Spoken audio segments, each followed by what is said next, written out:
शुक्लांबर ब्रह्मचारी के घर श्रीमन महाप्रभु नदिया में ठहरे हैं। अगले दिन नदिया से जब निकलने का आपने मन बनाया, तब बड़ा सुंदर और मार्मिक प्रसंग है।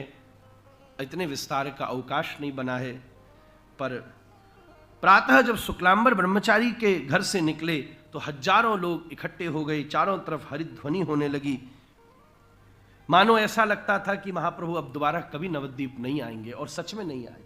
आज इसलिए आए क्योंकि मां को वचन दिया था कि मैं नवद्वीप जरूर आऊंगा। मैया भी साथ थी। महाप्रभु ने विचार किया, मैं अपनी जन्मभूमि जाऊंगा। रास्ते में प्रत्येक वृक्ष, प्रत्येक ग्राम, प्रत्येक वस्तु का दर्शन किया।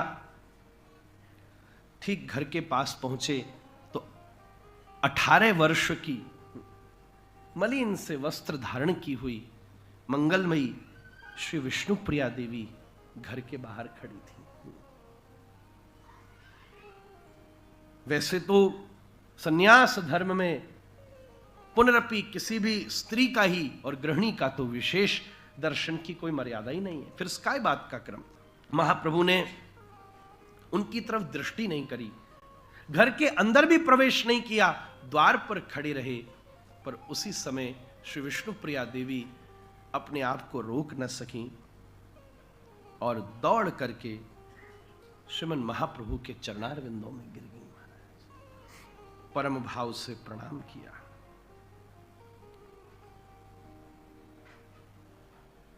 महाप्रभु ने इधर मुंह करके पूछा, कौन हो तुम? विष्णुप्रिया ने ऊपर मुख करके कहा, मैं तुम्हारे चरणों की अभागिनी दासी हूं। ऐसे नहीं पहचानते, वैसे तो पहचानते हो। क्या कहती हो? क्या क्या तुम्हें कहना है? विष्णुप्रिया देवी ने हाथ जोड़ के कहा, आपने सारे जगत का उद्धार किया, केवल एक रह गई और वो है तुम्हारे चरणों की दासी विष्णुप्रिया। सब पर कृपा करी, मैंने ऐसा क्या सदकृत्य कर दिया? क्या तुमसे ब्याह किया, ये किया? हाँ? सबको पार पहुंचाया, मुझको क्यों वंचित छोड़ दिया? मुझ पर मेरी पर परम कृपा करो।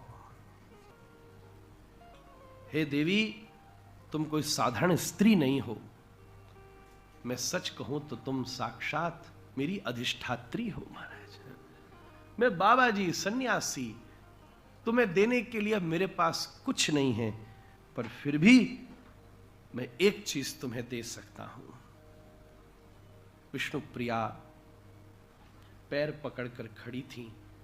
महाप्रभु जी ने अपनी अंगूठे और उंगली को ढीला किया और हाथ में पादुकाओं को छोड़कर चरणों को बाहर निकाल लिया।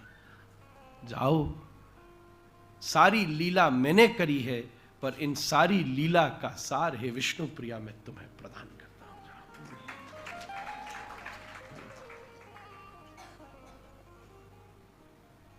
विष्णुप्रिया जी ने तुरंत वो पादुका उठाई और हृदय से, अब नहीं देखा महाप्रभु को।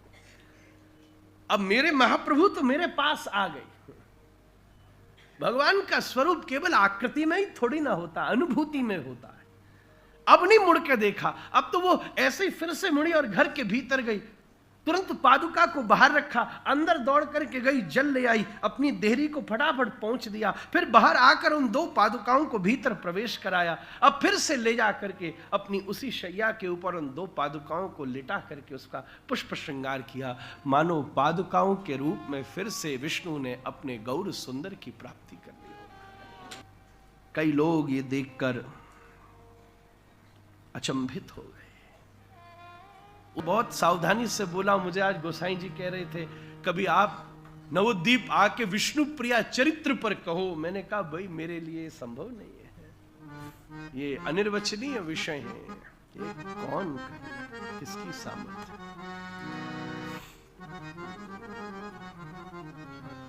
उस दिन सारे नवद्वीप में विष्णु प्रिया प्राण धन, विष्णु प्रिया प्राण धन, विष्णु प्रिया प्राण धन, ये कह कह कर संकीर्तन किया।